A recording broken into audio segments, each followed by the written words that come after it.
पंढरीनाथ भगवान की जय।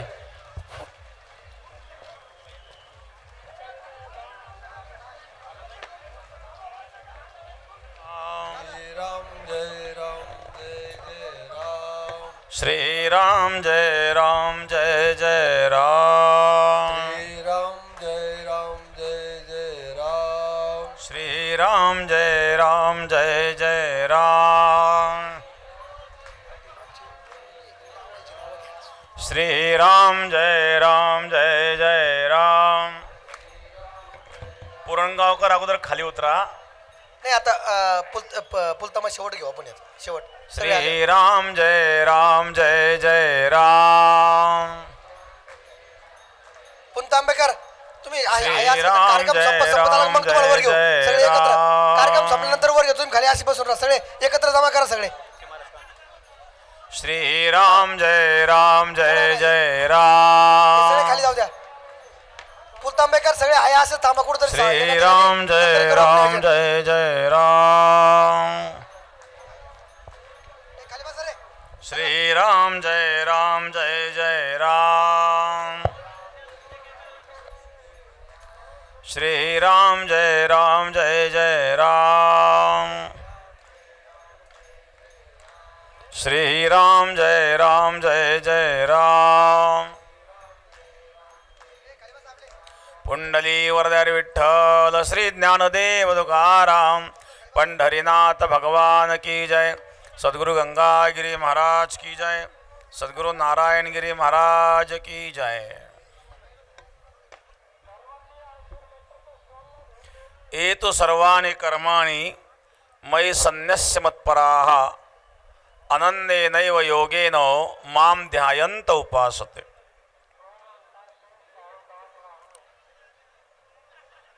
गंगा विशुद्धं नितपादस्पर्शं सरोवेष्टितं चुंबितं पुण्यस्थानं शराले सितं त्वं समाधिस्थमूर्तिं नमामि गंगागिरियोगिराजम्.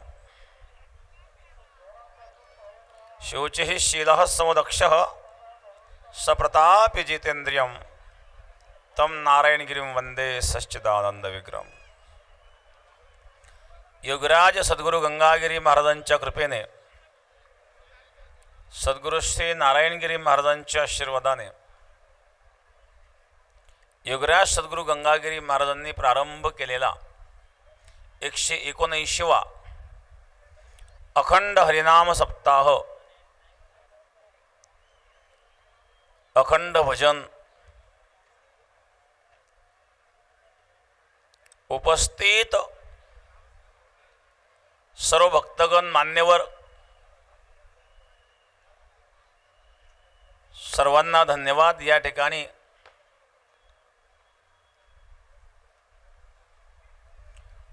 माउंट आबूवरून प्रजापिता ब्रह्मकुमारी आश्रमातून डॉक्टर बनारसे या ठिकाणी आपल्या व्यासपीठावर उपस्थित आहेत. प्रजापिता ब्रह्मकुमारी आश्रम माजी मंत्री अण्णासाहेब मस्के त्यांच्यासोबत आहेत.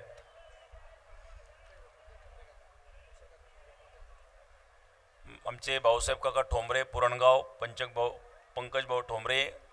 इथं स्टेजवर जी गर्दी झाली होती लाल टोपीवाल्यांची, भगवी टोपी, पुरणगाव आणि पंचक्रोशीतील मंडळ, भक्त मंडळ पुढच्या वर्षीचा सप्ताह मागण्याकरता या ठिकाणी ते उपस्थित आहेत. ते स्टेजवरून येऊन गेलेत. पुरणगाव आणि पंचक्रोशी, त्यानंतर पुंतांबा आणि पंचक्रोशी करिता सप्ताह मागणारे ग्रामस्थ खाली आहेत. त्यांना सांगितलं थोडं थांबा, नंतर आपण आपलं बघू, कारण आपलं प्रवचनाची वेळ आहे. प्रवचनही नको डिस्टर्ब व्हायला. तळेगाव मळे पंचक्रोशी त्यांची देखील सप्ताहाची मागणी आहे. ते या ठिकाणी हजर आहेत. मागणी करणारी भरपूर गावं आहेत. आपण या ठिकाणी सप्ताहाची मागणी करीत आहात त्याबद्दल आपल्याला धन्यवाद धन्यवाद धन्यवाद. एतु सर्वाणि कर्माणि मयि सन्न्यस्य मत्पराः अनन्येनैव योगेन मां ध्यायन्त उपासते. आज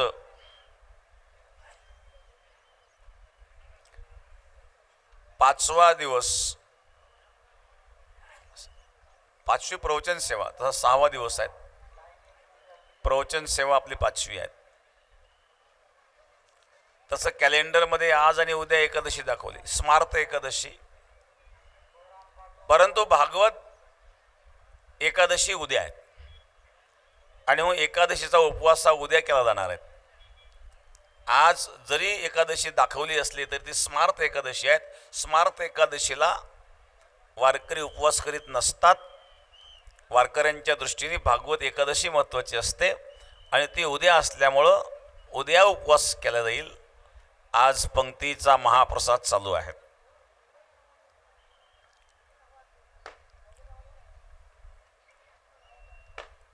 या ठिकाणी योगीराज सद्गुरू गंगागिरी महाराजांच्या कृपेने एवढा लाखो समाज या ठिकाणी येतो, पण सर्व आनंदाने प्रेमाने येतात. बऱ्याच ठिकाणी 10-5 हजार लोक जर गोळा झाले तर त्या ठिकाणी काय चालतं महाराज, आवरायला मुश्किल होतं. इथं स्वयंशिस्तीने लोक येतात. खूप काही स्वयंसेवक नाही, पोलीस यंत्रणा नाही. पोलीस आहे ते मोजके आहेत, परंतु एवढा जो समाज या ठिकाणी येतो हा स्वतः स्वयंशिस्तीचं पालन करतो आणि आपल्या सर्वांची भोजनाची व्यवस्था देखील हजारो स्वयंसेवक या ठिकाणी करीत आहेत. शेकडो गावांमधून भाकरी या ठिकाणी आलेले आहेत. आमटी भाकरीचा आस्वाद, आज दशमी असल्यामुळं आमटी भाकरीचा प्रसादाचा आजचा शेवटचा दिवस आहे. उद्या एकादशी आहेत. एकादशीला फराळ असणार आहेत आणि परवा काला आहेत.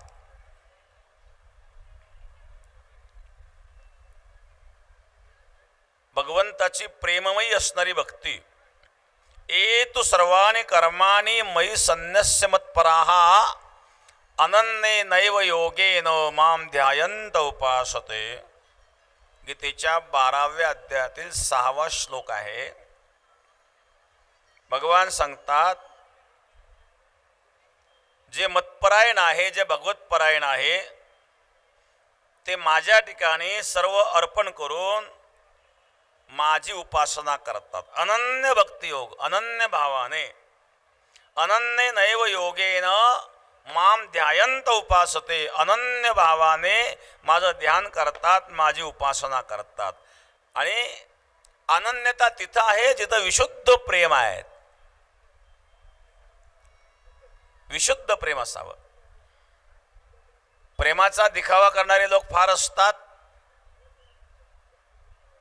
अंतःकरणातून प्रेम करावं आणि ते प्रेम, असं प्रेम ज्या भक्ताचं असतं त्याचं हृदय शुद्ध होतं आणि हृदय शुद्ध झालं तर प्रेम धारण करण्याची क्षमता निर्माण होते. तुकाराम महाराज सांगतात, करोनी उचित प्रेम घाली हृदयात, आलो दान मागायास थोर करोनी या आस. उचित कर, योग्यता दे, अधिकार दे, मग प्रेम घाली हृदयात. अधिकार असेल तर प्रेम धारण करता येतं. त्या प्रेमाची 6 लक्षणं जी नारद भक्तिसूत्रात सांगितलेली आहेत. गुणरहितम, कामनारहितम, प्रतीक्षणम वर्धमानम, सूक्ष्मतरम, अनुभव रूपम, अविच्छिन्नम,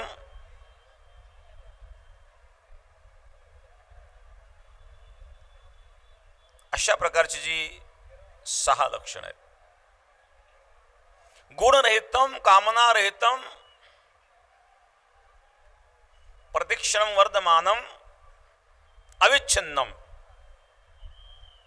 प्रेम हे अविच्छिन्न असतं. कुठलीही परिस्थिती निर्माण झाली तरी ज्या प्रेमावर काही परिणाम होत नाही त्याला अविच्छिन्न असं म्हणतात. मानवी जीवनामध्ये अनेक वृत्तींचा विच्छेद, देश, काल, कर्म, वियोग, प्रतिबंध, दुःखादी कारणाने दिसून येतो. वृत्तींचा विच्छेद, देश काळ कर्मवियोग, वियोगाद्वारे विच्छेद होतो. देश वेगळ्या प्रांतामध्ये गेला त्यावेळेला एकमेकाची भेट होत नाही. काळाचं त्या ठिकाणी बंधन येतं, कर्माचं बंधन येतं, इत्यादी कारणाने एकमेकापासून मनुष्य विभक्त होऊ शकतो. पण हृदयामध्ये परिपूर्ण प्रेम ज्या अंतःकरणामध्ये प्रगट होतो त्याचा कुठल्याही कारणाने विच्छेद होत नाही. प्रेमात बाधा येण्याची कारणं जरी निर्माण झाली तरी जे सर्वथा अबाधित राहतं त्यालाच प्रेम म्हणतात. अव्यभिचारी भावबंधन असतं.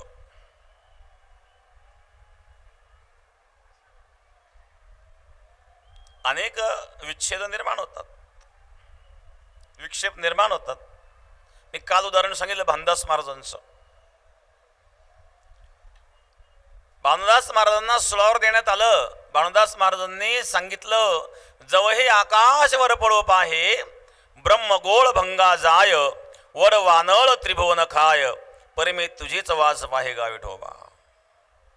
सप्त सागर एकवट होती, जई हे विरोनी जाय स्थिती, पंच महाभूते प्रलय पावती, तरी मी तुझाची सांगाती गा विठोबा. सप्तसागर जर एकवट झाले तरी मी तुला सोडणार नाही. पंचमहाभूत याचा प्रलय होऊ द्या, आकाश कोसळू द्या, ब्रह्मांडाचे तुकडे होऊ द्या, हे प्रेम आहेत. किरकोळ कारणावरून प्रेम संपत नसतं. अलीकडच्या काळामध्ये 2 दिवसात पत्नी आली की तो आईला घराच्या बाहेर काढतो. 25 वर्षापासून तिने लहानसं मोठं केलं, याला सांभाळलं, महिना 2 महिन्यात आईला बाहेर कळतो आणि 5-6 महिन्यानंतर याचा घटस्फोट होतो. हे प्रेम आहे का?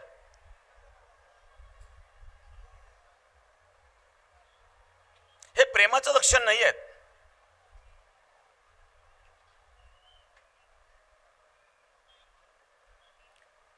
एकदा ज्याला भगवान कृष्ण परमात्म्याचा वियोग झाला त्यावेळेला राधाजीचे एक शब्द आहेत विदग्ध माधव ग्रंथामध्ये.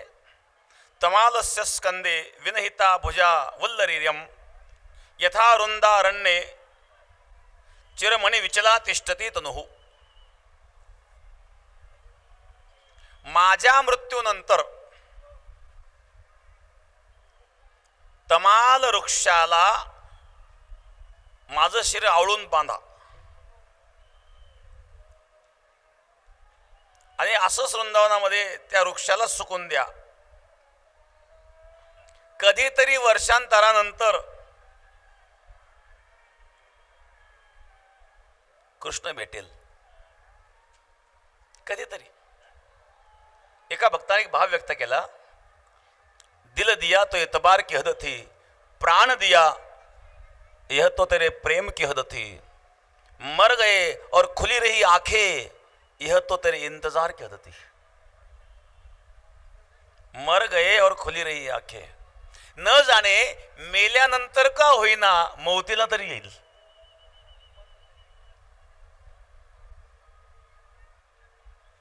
प्रेम आहेत. प्रेमाची तव जाती ऐसी आठवू नेदी आठवणेसी, हा भावो जाणवे सज्जनासी, ते भक्ती प्रेमासी जाणते. एकनाथ महाराज वर्णन करतात भागवतामध्ये.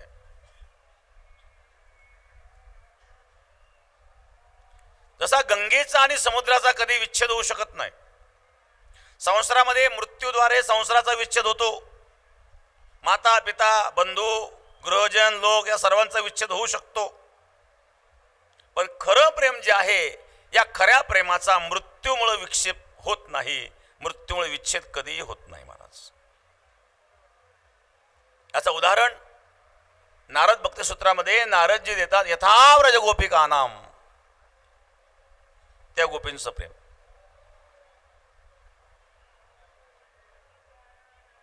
प्रेम हे अनिर्वचनीय असतं.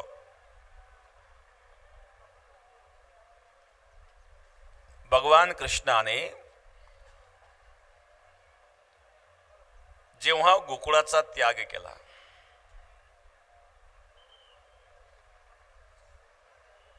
मथुरेला गेले निघून. काय झाली गोपींची अवस्था? एकाने एक प्रश्न विचारला, म्हणले महाराज एक शंका आहेत. त्या गोपींचं जर भगवान कृष्णावर एवढं प्रेम होतं तर कृष्णांनी गोकुळ का सोडलं? गोकुळ सोडून कृष्ण का गेला? बर गेला तर गेला, परत का आला नाही? त्या गोपी मथुरेला दहीदूध विकण्याकरता जात होत्या, पण केव्हा? जेव्हा कृष्ण गोकुळात होता तेव्हा. कृष्ण मथुरेत गेल्यानंतर त्या गोपी दहीदूध विकण्याकरता मथुरेला गेल्याचं उदाहरण कुठल्याही ग्रंथात नाही. कृष्णाने जेव्हा गोकुळाचा त्याग केला त्यानंतर त्या गोपी कधीही मथुरेत गेल्या नाही. आणि कृष्ण गोपींना भेटण्याकरता कधीही आला नाही.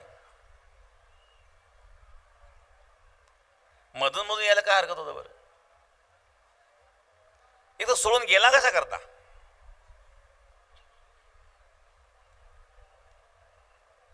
याचं एक महत्वाचं कारण आहे. भगवान कृष्ण परमात्मा जेव्हा मथुरेला गेलेत,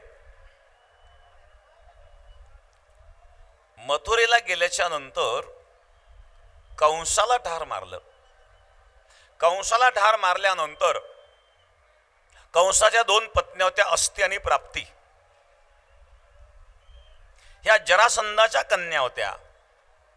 आणि जरासंधाला खूप राग आला आपल्या जावयाला मारल्यामुळं, कारण कंस हा जरासंधाचा जावई होता. आणि म्हणून जरासंधाने मथुरेवर 17 वेळा स्वाऱ्या केल्यात.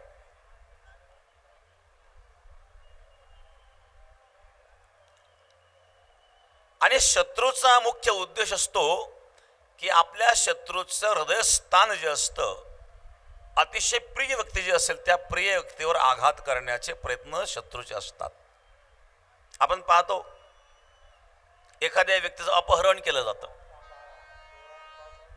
एखाद्या मोठ्या माणसाच्या मुलाचं, मुलीचं, पत्नीचं अपहरण केलं जातं. अपहरण का केलं जातं? अपहरण करून त्याला ब्लॅकमेलिंग केलं जातं. कारण त्याची प्रिय व्यक्ती आहे ती, त्याला माहिती आहे या व्यक्तीला सोडवण्याकरता हा मनुष्य काही करू शकतो, म्हणून ते गुंड अपहरण करतात.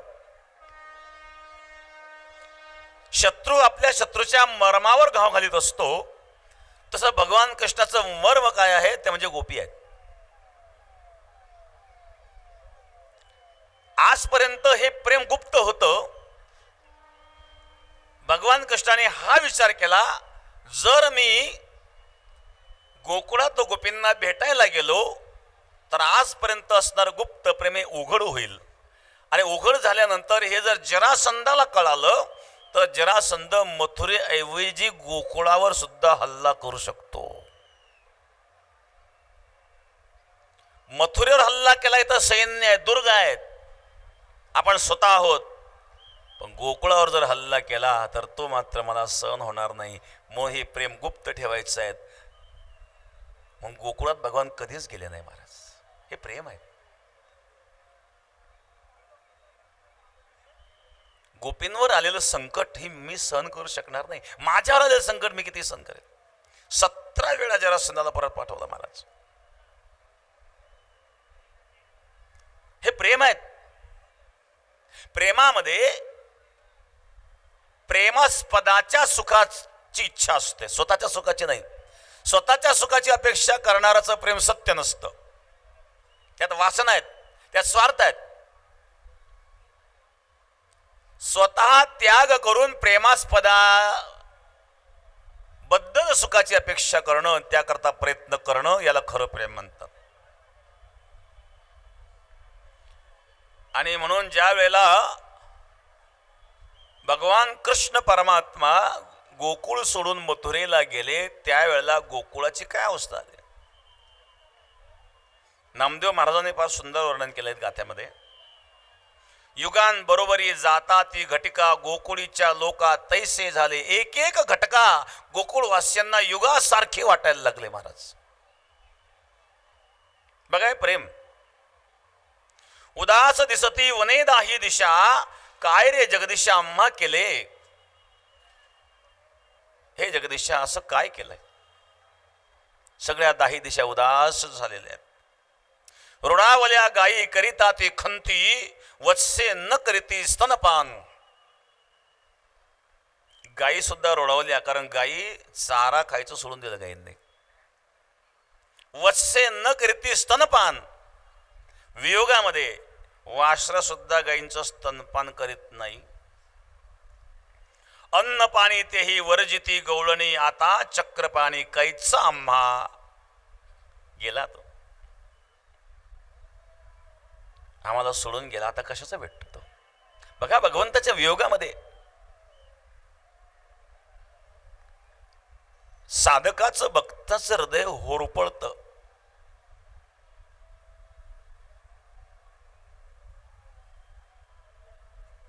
यमुनेचे तिरी वृक्षते सुकले पाषाण उलले तया दुःखे. नामदेव महाराजांनी काय वर्णन केलंय महाराज या प्रसंगाचं. वृक्ष सुकले. सूरदास महाराजही वर्णन करतात. त्या गोपी जेव्हा चर्चा करतात.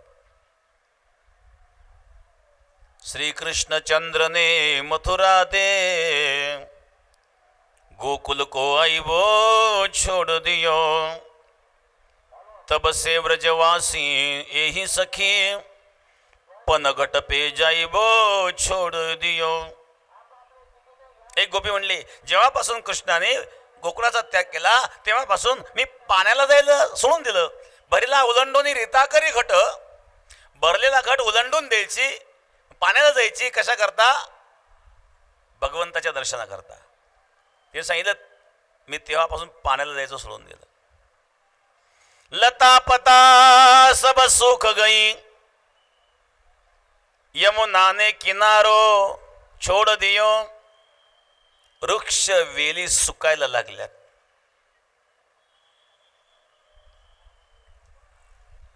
काय या कुब्जनी चमत्कार केला म्हणले. कुब्जा के संग रास रह्यो राधा गुण गायबो छोड़ दियो. अरे कृष्णा राधेला विसरलास. मेवा भोग लगावत है माखन को खाइबो छोड़ दियो. सूरदास प्रभु निठर भयो अखिय को लाइबो छोड़ दियो. आम्हाला आश्रव ढाळीत सोडून दिलंस ना.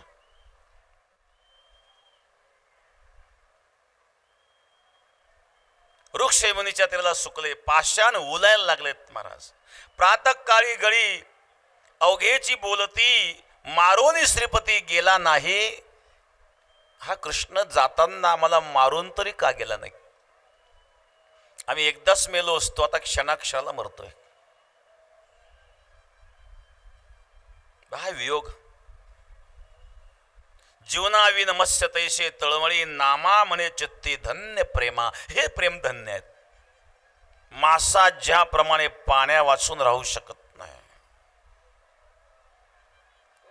याला अविच्छिन्न असं प्रेम म्हणतात. अविच्छिन्नम.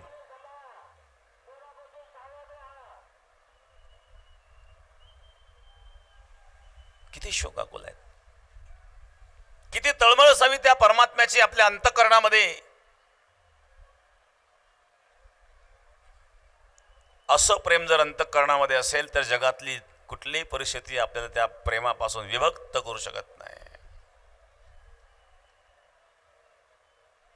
व्याघ्र आणि गायी एकत्र बैसता कोकिळ बोलती कृष्ण कृष्ण. व्याघ्र आणि गायी एकत्र बैसते. विसरल्या त्या वैरभाव विसरल्या. वियोग बघा. कोकिळा बोलती कृष्ण कृष्ण. मुंगूस आणि नाग निस्तेज पडती, चिमण्या बोलती कृष्ण कृष्ण. नामदेव महाराजांनी या प्रसंगात फार सुंदर वर्णन केलंय. वियोगाने जेव्हा मयुरे रडती, शुक बोलतात ती कृष्ण कृष्ण. मयुराच्या डोळ्यातून अश्रू वाहत आहेत. कृष्णाच्या कृपेने कळले उद्धवासी, धन्य धन्य त्यासी म्हणे तेव्हा. उद्धवाने जेव्हा हे प्रेम पाहिलं महाराज, ब्रह्मज्ञान सांगो देखे पाठविला, ब्रह्मज्ञान सांगो देवे पाठविला, तो रडू लागला तये सवे. ब्रह्मज्ञान सांगण्याकरता आला होता, पण तो रडायला लागला महाराज. मोठ्या मोठ्या ज्ञानांना सुद्धा पाझर फोडणारी भक्ती आहेत. मग आत्मनिष्ठ जरी झाले जीवनमुक्त, तरी भक्ती सुख दुर्लभ त्या. आत्मनिष्ठ जीवनमुक्ताला भक्ती सुख दुर्लभ आहेत. भगवान परमात्मा मथुरेला गेलेत. एक दिवस देवकीने भोजनाचं ताट वाढलं. भोजनाचं ताट वाढलं, अनेक पदार्थ त्यामध्ये होते. त्यापैकी एका वाटीत लोणी होतं. लोणी पाहिल्याबरोबर कृष्णाला यशोदेची आठवण झाली आणि कृष्ण मोठ्या मोठ्याने रडायला लागला. देवकीला हे सगळं नवीन होतं. देवकीला या प्रकारच्या स्वभावाची काही जाणीव नव्हती. देवकी तर घाबरले, माझं काय चुकलं, का रडतायत? वसुदेवाने सांगितलं, देवकी तुला माहित नाही, नवीन आहेत अजून, तुझ्या स्वभावाचे अजून परिचय झालेला नाही आहेत. तसाच उठला कृष्ण. उद्धवाने विचारलं, कृष्णा तू का रडतोस? सांगितलं, कृष्णा तू आता लहान राहिला नाही, बालपणचं विसरून जा. भगवान कृष्ण म्हणले, उद्धवा हे तुला कळणार नाही. प्रेम म्हणजे काय असतं? ज्ञानी भक्त भेटतील, पण प्रेमी भेटणं अवघड आहे. प्रेम सुख देई, प्रेम सुख देई, प्रेमे वेळ नाही समाधान. भगवंताला देखील प्रेमाचा दुष्काळ आहे. प्रेम करणारे भेटत नाही, प्रेम दाखवणारे भेटतील. अंतःकरणातून प्रेम करणारे भेटावेत. आणि म्हणून भगवंताने उद्धवाला सांगितलं, तू गोकुळात जा. उद्धव म्हणला, मग एखादा पत्र तू का दिलं नाही? सांगितलं, शब्दाचा विषय नसतो. प्रेम हा शब्दाचा विषय नाही आहे. जे शब्दात व्यक्त होतं ते प्रेमच नाहीत, कारण प्रेमच अव्यक्त आहेत. ते व्यक्त कसं होईल? अव्यक्त प्रेम शब्दाने व्यक्त होत नसतं.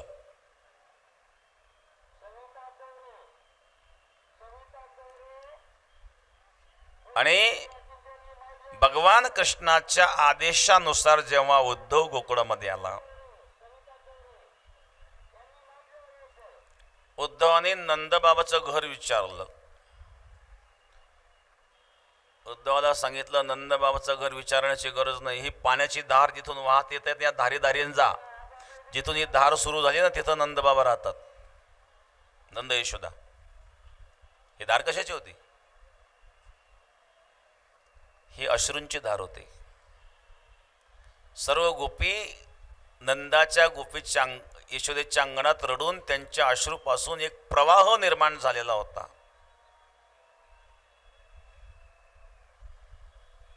हे प्रेम आहेत महाराज. हे ज्ञानालाही कळणार नाही. प्रेम हे अविच्छिन्न असतं. देश काळादी बाधा प्रेमात नाही आहेत. धावून या नंदे धरिले चरण, घालून आसन बैसविला. उद्धवाने नंदबाबाचे चरण धरले, नंदबाबांनी आसनावर बसवलं आणि नंदबाबाने उद्धवाला एक प्रश्न विचारला. उद्धवा, सुकुमार सावळा राजीव लोचन सुखी आहे कृष्ण मथुरेत. माझा कृष्ण सुकुमार सावळा राजीव लोचन मथुरेत सुखी आहेत ना. रोहिणीचा पुत्र सुखी आहे राम बलराम रोहिणी पुत्र स्मरे पुरुषोत्तम. कधी आम्हा कधी कृष्णाने आमचं स्मरण केलं होतं का उद्धवा. गोकुळात गवळी आहे एक नंद आहे गोकुळामध्ये एक गवळी.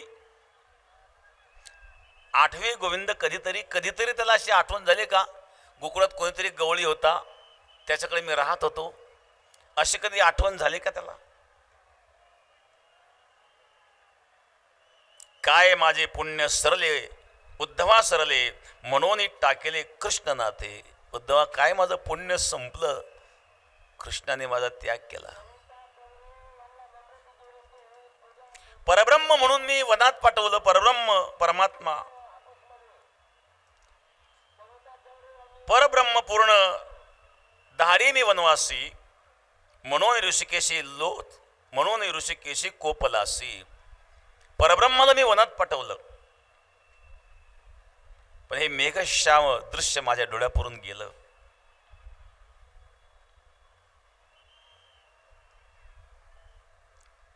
नंद बाबाचं हृदय स्पंदून रडत होतं, स्पंद रडत होते. नेत्री अश्रुधारा कंठ सद्गतीत पडिला मूर्छित नामा म्हणे. अशा प्रकारचे शब्द ऐकल्याबरोबर नंद बाबा मूर्छित पडले.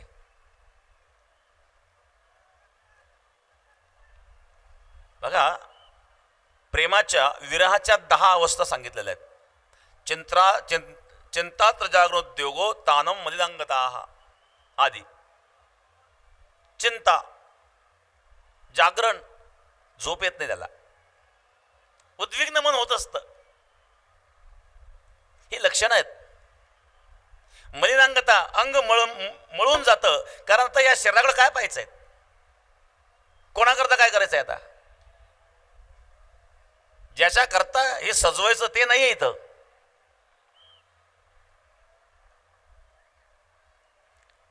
आणि नंद बाबा मूर्छित झालेत महाराज.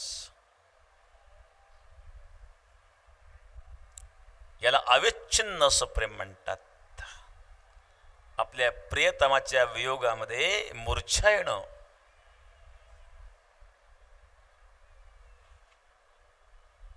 त्यानंतर उद्धव यशोदा मातेला भेटायला गेलेत. बघा, गोकुळवासियांचं प्रेम उद्धवाला कळावं म्हणून तर भगवंताने उद्धवाला पाठवलं होतं. यशोदेची स्थिती तीच झालेली होती जी नंदबाबाची होती. देव मनावर नव्हती, बरडत होती, बरडत. याला उन्माद म्हणतात. प्रेमामध्ये लोक बरळतात, विसंगत बरळतात. ज्ञानेश्वर महाराज एक कावळा पाहिला, एक कावळ्या काय कावकाव करतोय, माझा विठ्ठल भेटले का मला, कावळ्याला विचारतो ज्ञानेश्वर महाराज.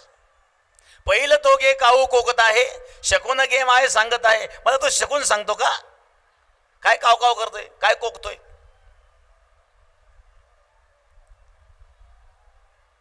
उड उड रे काऊ तुझे सोन्यान मळवीन पाहू, पाहुणे पंढरीराव घरा काही येते. उडून जा, तू उडाल्यानंतर मी समजेल की पांडुरंग परमात्मा माझ्या घरी पाहुणा येईल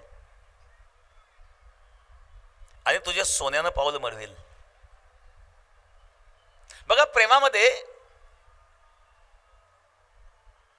ज्याच्या अंतःकरणामध्ये प्रेम वृद्धिंगत झालेला आहे तो प्रेम जाणू शकतो. बाकीचे लोक पागल समजतात.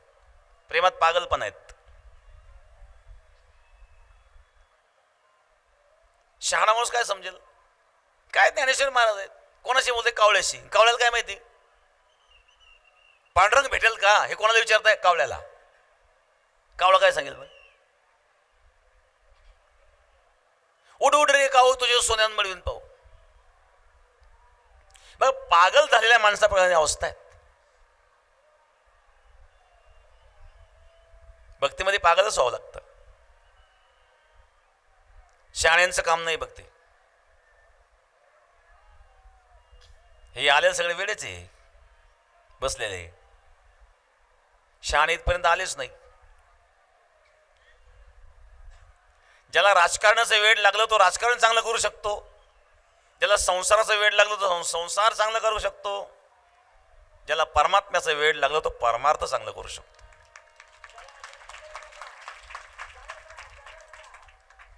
ज्ञानेश्वर महाराज सांगतायत, उडउड रे काऊ तुझे सोन्यानं मिळवेल पाहू. जर खरंच मला माझा पांडुरंग भेटला ना, तुझे पाय मी सोन्यानं मिळवेल. पुन्हा माऊलीने विचार केला, कावळ्याला सोन्याचं काय महत्व आहे? सोन्याची किंमत कावळ्याला कळते का? सोन्याची काय किंमत आहे? काय उपयोग त्या कावळ्याला? नाही, याचा काही उपयोग नाही म्हणजे. मग दूध भरून वाटी लावीन तुझ्या ओटी. पण दूध हा पक्षाचा आहार नाहीये. बघा, दुग्ध आहार कोणत्या प्राण्याचा असतो? अंडी घालणारे प्राणी दूध पित नसतात. दूध फक्त सस्तन प्राणी पितात. ज्या प्राण्यांना स्तन असतं त्यांना जन्मल्याबरोबर दूध प्यायची सवय असते. अंडी घालणारे प्राणी दूध पित नसतात. लोक सर्पाला दूध पाजतात. सर्प हा अंडे घालणारा प्राणी आहे. सर्प दूध पित नसतो, तो पाण्यासारखं पाणी म्हणून पितो. पण सर्पाला आरोग्याला दूध चांगलं नाही आहे. काय सर्पाचा तो आहार नाही आहे. अंडी घालणाऱ्या प्राण्याचा दूध हा आहार नसतोच, कारण दूध त्याला काय माहिती, त्याच्या शरीराला सवय नाही त्या दुधाची. मग ज्ञानोबरांना वाटलं दूधही नको चालणाऱ्याला, मग दहीभाताची उंडी लावीन तुझ्या तोंडी. दहीभात खातो का? पुन्हा विचार करतो, या आंबट आहेत. मग आंब्या डाळी फळे चुंबे रस. फळ तुला फळ आवडतं ना, मग तुझ्या करता मी आंब्याची डहाळच तोडून आणतो. पण माझं पांडुरंग मला भेटेल का? एखादा सुज्ञ मनुष्याला वेडेपणाच म्हणणार आहेत.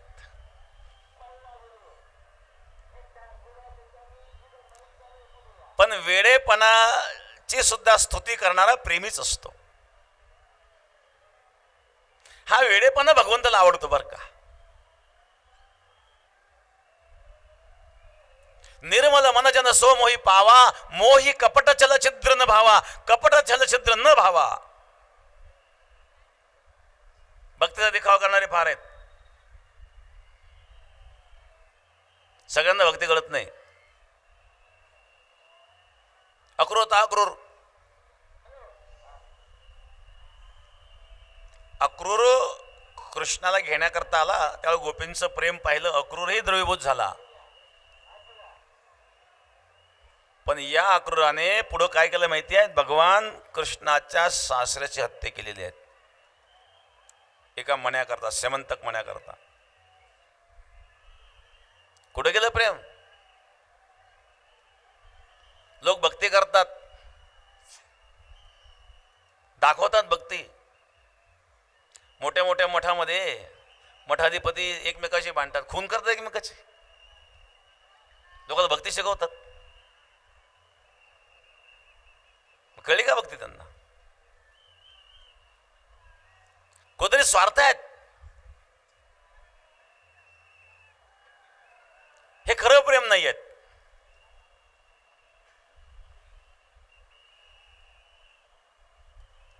माता यशोदा बघा, नंदबाबा मूर्छित झालेत. नंतर उद्धव जेव्हा यशोदेकडे आला, यशोदा बरडते. मी सांगितलं जसं ज्ञानेश्वर महाराज बरडत होते, हे कावळ्या भेटेल का माझा कृष्ण मला? खोडी नको करू म्हणे दाटविले, मनोनी सारले ताने माझे. खोडी नको करू म्हणून दाटवलं, म्हणून निघून गेला ना मला सोडून. रडायला लागला यशोदा. यशोदा नंदबाबाला म्हणते, कुठे आहे माझं बाळ? उद्धव सुद्धा खेद करतोय महाराज. निर्दय पापीण बांधी उकळासी, म्हणून रुसलासी देवराया. माती खाल्ली म्हणून काठी घेऊन मी मागे लागले म्हणून रुसला का? आता उद्धवासारखा ज्ञानी सुद्धा या ठिकाणी काय बोलावे कळत नाही उद्धवाला. उद्धव एवढा ज्ञानी होता, हा बृहस्पतीचा शिष्य आहेत उद्धव. याचे गुरु देवगुरु बृहस्पती आहेत. पण ज्ञानाची बुद्धी कुंठित होते ती भक्तीमुळं.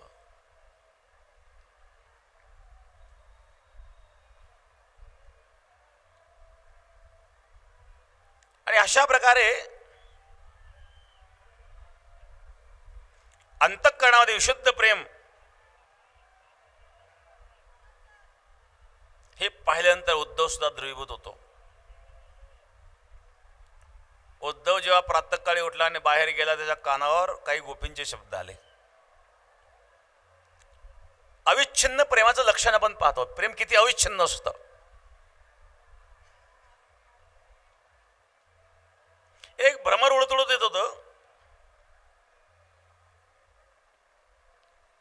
एक गोपीने भ्रमराकडे पाहिले, भ्रमरा येऊ नको माझ्याजवळ,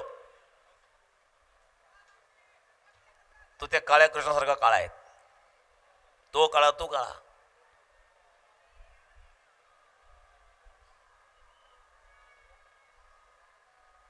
तो कमळाच्या फुलावर बसतो, मकरंद सेवन करतो, निघून जातो. नंतर त्या फुलाची काय अवस्था होती याचा विचार कधी करीत नाही. मधुपकितो बंधो मा स्पृशांग्री सपत्न्या कोचव्यलिलतमाला कुंकुमश्मष्टुभिर्ना वहतु मधुपतिस्त्वं माणिनीनां प्रसादं यदु सदसि विडम्ब्यं यस्य दुत्रत्वमीदृक्.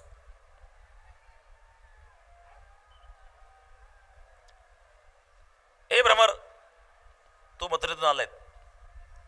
त्या गोपी जेव्हा कृष्णाला आलिंगन देतात, त्यांचं कुंकू त्या हाराला लागलेलं होतं, ते कुंकू तुझ्या पायाला लागलेलं आहे. याचा अर्थ तू मथुरेतून आलेला आहेस. तू कपटी कृष्णासारखा कपटी आहेत. त्या भ्रमराकडे पाहून ते गोपी म्हणते.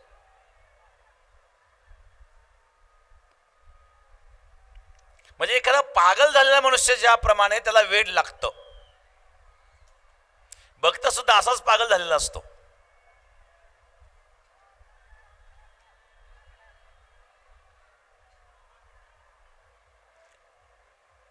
अशा प्रकारची त्या गोपींची असणारी अवस्था. एक गोपी पळत आली, धावोनी उद्धवाचे धरिती चरण आमुचे स्मरण करीत असे. उद्धवा, खरंच कृष्ण आमचं स्मरण करतो का कधी? स्वरूप हीन आम्ही सुंदर कंसदासी. कंसदासी सुंदर आहे, आम्हाला कसलं रूप? म्हणून तुला विचारते, कधी आमचं स्मरण होतं का त्याला?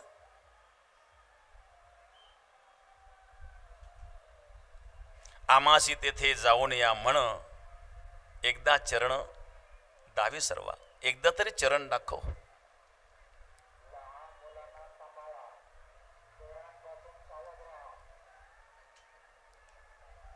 की दर्शनाचे किती तळमळ आहेत माझ्या. संत नरसिंह मेहताजी वर्णन करतात, दर्शन दोघन श्याम नाथ मोरी अखिया प्यासी रे. दर्शन दोघन श्याम मन मंदिर मो ज्योत जगादो घट घट वासी रे. दर्शन दोघन श्याम नाथ मुरी अखिया प्यासी रे.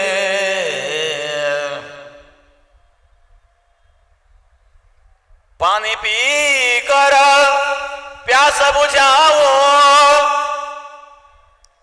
नैनन को कैसे समझाओ. आँख में चोली छोड़े अब तो ब्रज के वासी रे. दर्शन दो घनश्याम नाथ मोरी अखिया प्यासी रे. हे भगवत दर्शनाकरता व्याकुळ होतात.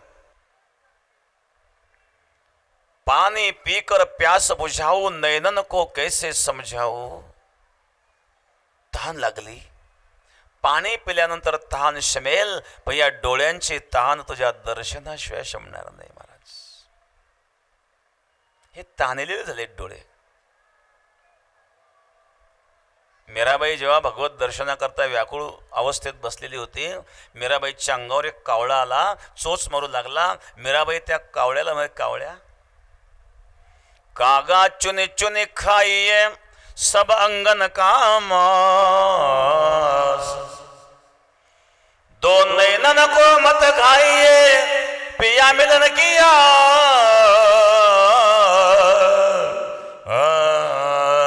कागा चुनी चुनी खाइए सब अंगन के मांस, दो नैनन को मत खाइए.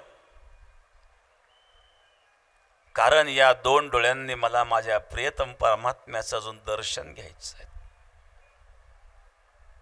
सगळ्या अंगाचं मांस खाल्लं तरी चालेल, परंतु डोळ्याला स्पर्श करू नको.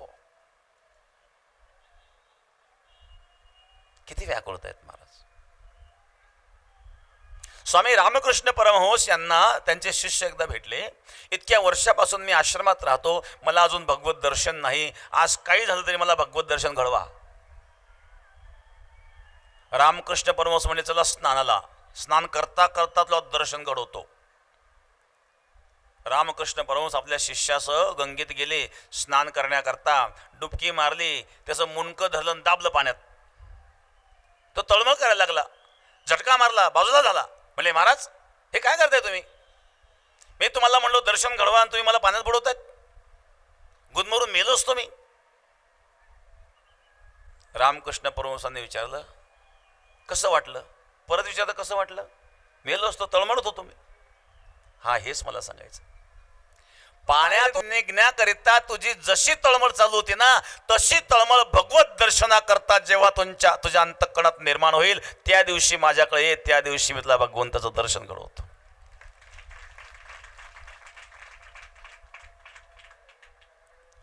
अंतःकरणामध्ये तळमळ असावी. मीराबाईने सांगितलं, कागा चुनी चुनी खाइए सब अंगन का मांस, दो नैनन को मत खाइए पिया मिलन की आस. या दोन डोळ्यांनी मला माझ्या प्रियतम परमात्म्याचं दर्शन घ्या.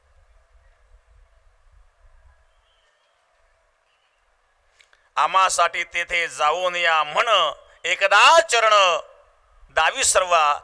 उद्धव माझा निरोप त्या कृष्णाला सांग, एकदा तरी चरण दाखव. आणि एवढं करून जर तो ऐकला नाही ना, पुढचा निरोप सांगितलं गोपीने. मेल्या त्या गवळणी त्यांची झाली राख. त्या गोपी मेल्या, त्यांची राख झाली. वाजवी मुरली तया जागा. आता त्या राखेवर उभं राहून तरी मुरली वाजव. ही प्रेमाची पराकाष्ठा आहेत महाराज. मिसाईल मर गए और खुली रही आखे, यह तो तेरी इंतजार की हद थी. मौतीला कवी नाही येईल. मेल्या त्या गवळणी त्यांची झाली राख. मेल्या त्यांची राख झाली. आता त्या राखेवर उभं राहून तरी वेणू वाजव. अशा प्रकारचा निरोप त्या गोपी उद्धवाला सांगतात. हे आहे अनिर्वचनीय प्रेमस्वरूप. काय वर्णन करणार या प्रेमाचं? शब्दाचं वर्णन करता येईल, अंतःकरणाच्या भावाचं वर्णन करू शकणार नाही. आणि म्हणून प्रेम हे अविच्छिन्न असतं. कुठलीही परिस्थिती निर्माण झाली तरी प्रेम नष्ट होऊ शकत नाही. मृत्यू तुच्छ आहेत प्रेमापुढं.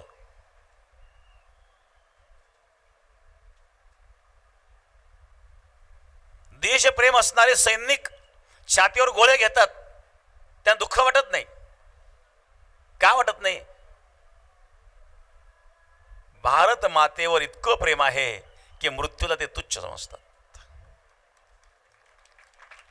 ते जागी आहेत म्हणून आपण सुरक्षित आहोत. प्रेम कुठले असू द्या, प्रेम हे प्रेम असतं.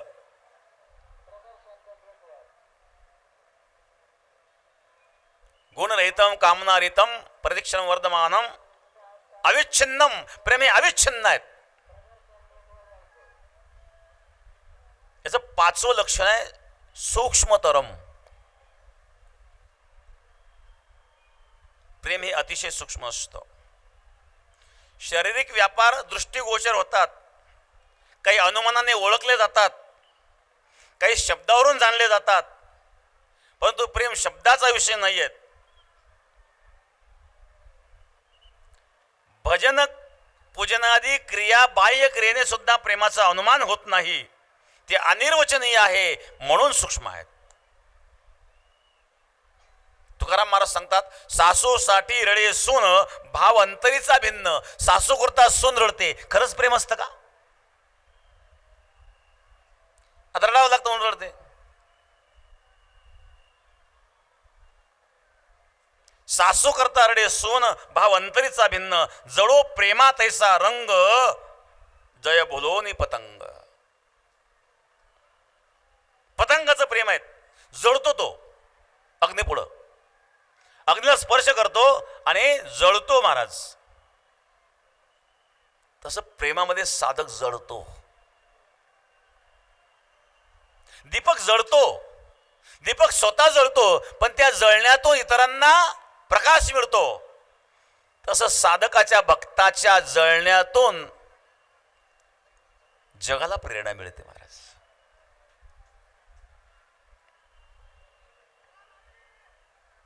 हे विशुद्ध प्रेमाचं.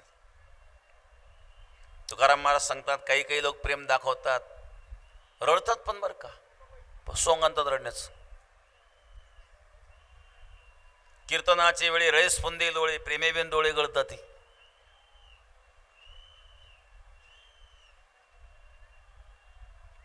ही भगवंताशी एकरूपता आहे. हे भगवत प्रेम अंतःकरणात निर्माण व्हावं त्याकरता सप्ताह आहेत. सप्ताहून काय घेऊन जायचंय? नुसती आमटी भाकर नाही, तो एक भाग आहे. तर भूक लागली काहीतरी प्रसाद म्हणून सेवन केला पाहिजे. केवळ आमटी करता इथं यायचं नाही आहेत, इथे अमृत आहेत. हे अमृत सेवन करण्याकरता योग्यता प्राप्त करा, अधिकार प्राप्त करा. पण अलीकडच्या काळामध्ये तरुण दिवसेंदिवस व्यसनाधीन होत चाललेले आहेत. व्यसन हे कुठलंही चांगलं नाही आहेत.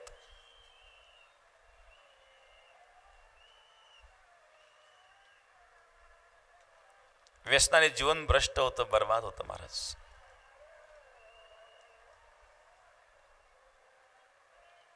सप्ताह कशा करायचा? गंगागिरी महाराजांनी काय केलं?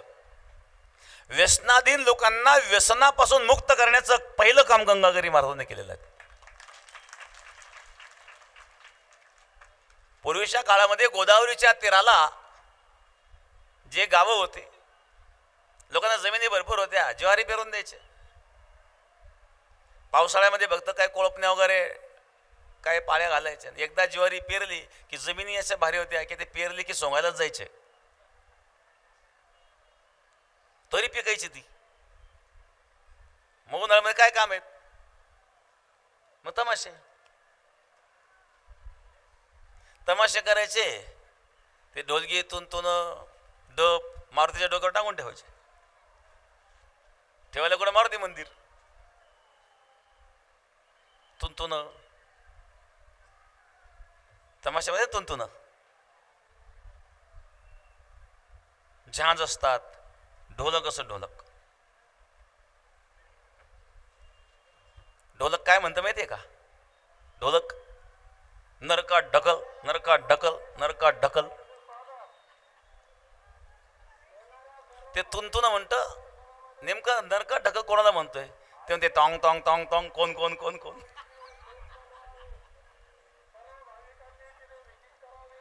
ढोलकी म्हणते नरका ढकल, तुंतुन तॉंग तॉंग तॉंग तॉंग. कोण कोण कोण कोण? ते झांज सबजन सबजन सबजन सबजन. इथले नाही तिथले.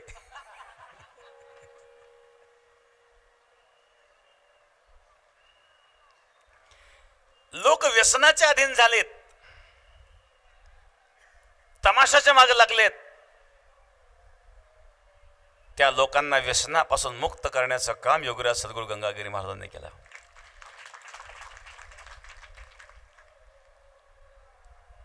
सात प्रकारची व्यसनं सांगितली.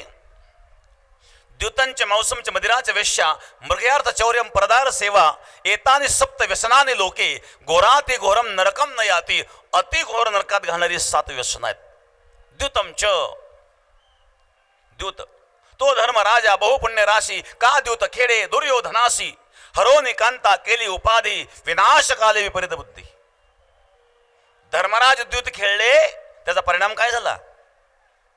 हरो निकांता केली उपाधी. दुसरा मांस भक्षण करू नये, तो माणसाचा आहार नाही आहे. निसर्गामध्ये मांसाहार आणि शाकाहार याचं वर्गीकरण बघा. मांसाहारी प्राणी जिभेने पाणी पितात, शाकाहारी प्राणी ओठाने पाणी पितात.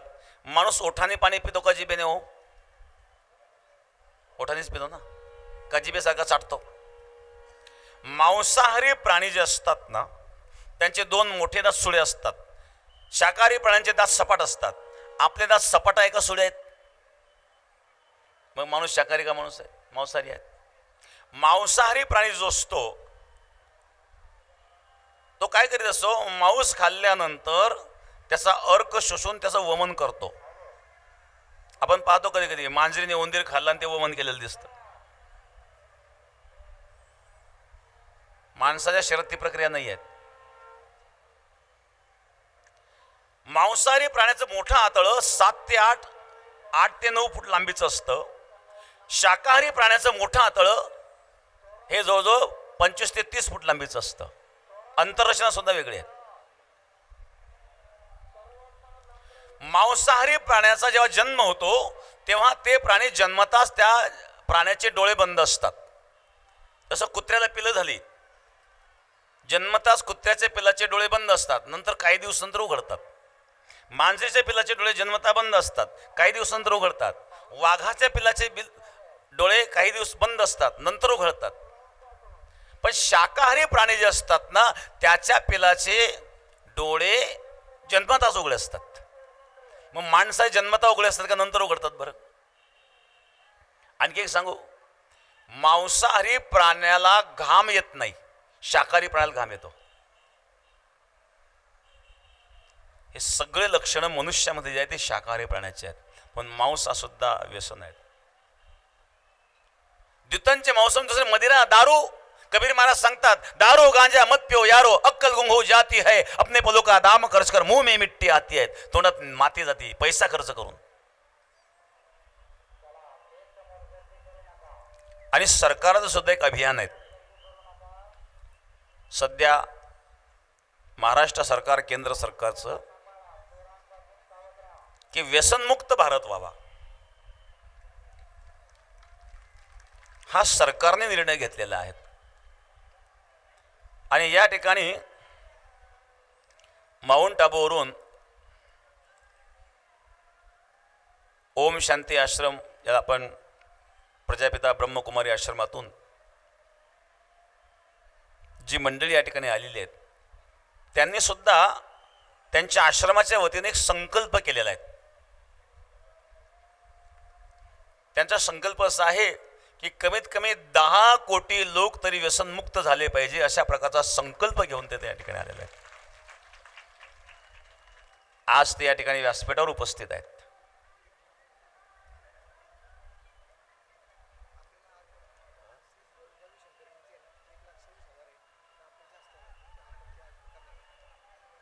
आणि आपल्याला सुद्धा आज ही व्यसनमुक्तीची प्रतिज्ञा घ्यायची आहे.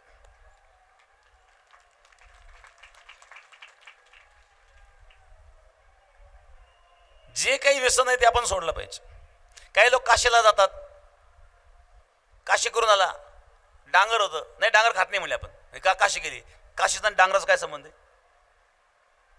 म्हणजे ब्राह्मणांनी सांगितलं काहीतरी एक सोळा, मग सफरचंद का सोडलं? बरं, सोडलं का डांगर? त्याला चव नाही, चौथा नाही. वाईट दोष आहे ते सोडले पाहिजे. आपण गंगागिरी महाराजांच्या सप्ताहात आलो आहोत आणि गंगागिरी महाराजांनी जीवनभर व्यसनमुक्तीवर काम केलेलं आहे.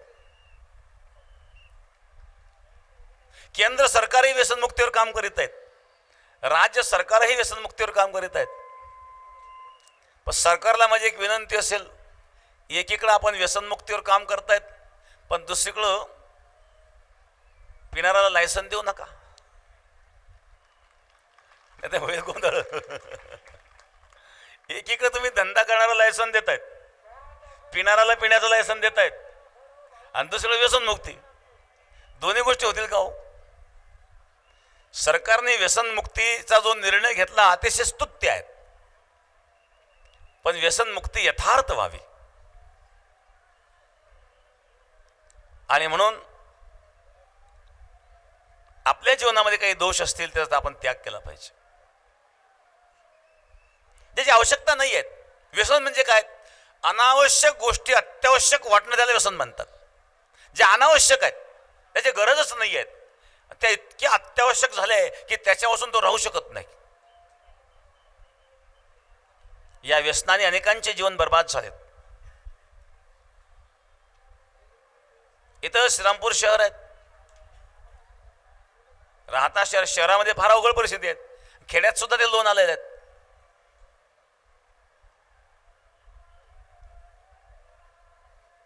आणि म्हणून या व्यसनमुक्ती अभियानामध्ये आपण सर्वांनी सहभाग घ्यायचा आहे. नुसतं प्रतिज्ञा करणं महत्वाचं नाही आहे, खरोखर संकल्प करायचा आहे. कोणी बिडी पेत असेल ना, त्यांनी बिडी अर्पण करा.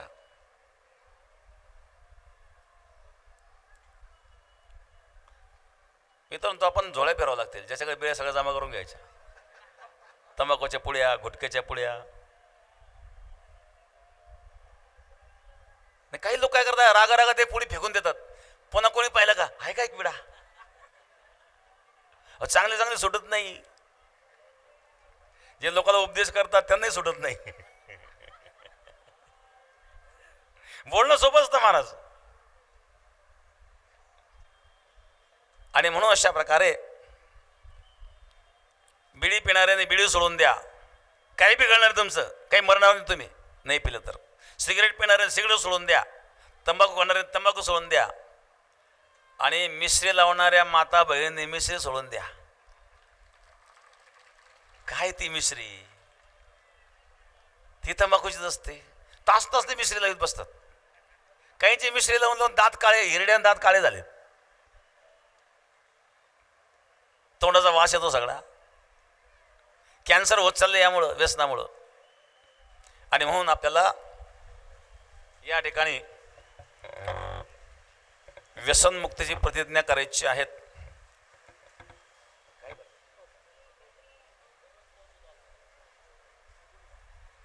तर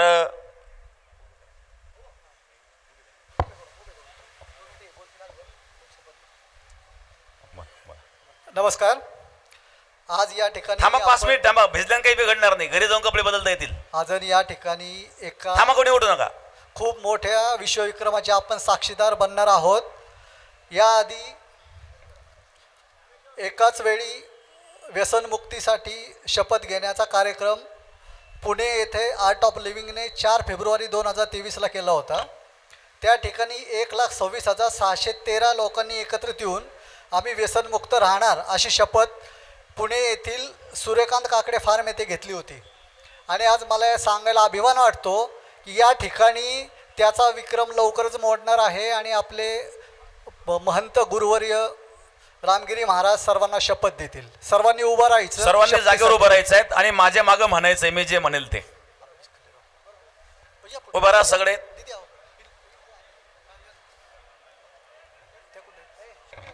मी सर्व प्रकारच्या व्यसनापासून दूर राहील. मी सर्व प्रकारच्या व्यसनापासून दूर राहील. हात पुढे करा, हात पुढे करा, हात पुढे. मी आपला परिवार व मित्रांना व्यसनापासून मुक्त जीवन समस्त जीवन जगण्यासाठी प्रेरित करेल. करण्यासाठी प्रेरित करेल. मी मी एक स्वस्थ समृद्ध स्वस्थ समृद्ध आणि खुशहाल समाज खुशहाल समाज निर्माण करण्यासाठी योगदान देईल. योगदान करण्यास योगदान देईल. मी नशामुक्त मी नशामुक्त भारत बनवण्यासाठी भारत बनवण्यासाठी स्वतःला जबाबदार समजेल. स्वतःला जबाबदार समजेल. अशा प्रकारे आजपासून आपण सर्व व्यसनं सोडून द्यायचे केवळ प्रतिज्ञा नाही, आणि अशा प्रकारच्या सरकारच्या असणाऱ्या या व्यसनमुक्ती अभियानाला आपल्या सर्वांचं समर्थन. धन्यवाद धन्यवाद धन्यवाद. सर्वांनी एकदा टाळ्या वाजवा हात वर करून. आता पुंडलिक वरदे विठ्ठल श्री ज्ञानदेव तुकाराम सद्गुरु गंगागिरी महाराज की जय. सद्गुरु नारायणगिरी महाराज की जय. पंढरीनाथ भगवान की जय. आत्ता आयोजकांनी खाली बसा सर्व. आता अजून प्रवचन संपलेलं नाही आहेत. या ठिकाणी आयोजकांनी आपल्याला जे या ठिकाणी आज एकत्रित व्यक्ती आलेले आहेत त्यांनी जे भोजनाकरता पत्रावळीचं वाटप केलेलं आहे त्यानुसार आत्तापर्यंत 3 लाखापेक्षा जास्त व्यक्ती या ठिकाणी आत्ता उपस्थित आहेत. तरी पण आपण त्यातले आणखी कमी करून येथे 2,75,115 लोकांनी व्यसनमुक्ती शपथ दिली असं घोषित करतो, आणि त्यांना विश्वविक्रमाचं सर्टिफिकेट आपले आदरणीय महंत पूजनीय योगगुरू रामगिरीजी महाराज यांना मी प्रदान करतो. धन्यवाद. पुंडलिक वरदे विठ्ठल श्री ज्ञानदेव तुकाराम गंगागिरी महाराज की जय. पंढरीनाथ भगवान की जय. काय संपतराव परशुराम वाघ चितळी पहिलवान यांच्या स्मरणार्थ रवींद्र संपतराव वाघ आंतरराष्ट्रीय कुस्तीपटू यांच्याकडून चांदीची गदा गुरुवर्य महाराजांना अर्पण केली जाते. धन्यवाद धन्यवाद धन्यवाद. सर्व वारकरी मंडळीला धन्यवाद. सर्वांनी प्रसाद सेवन करून जावं. थोडं थांबा. 2 मिनिट सर सगळे सांगायचे.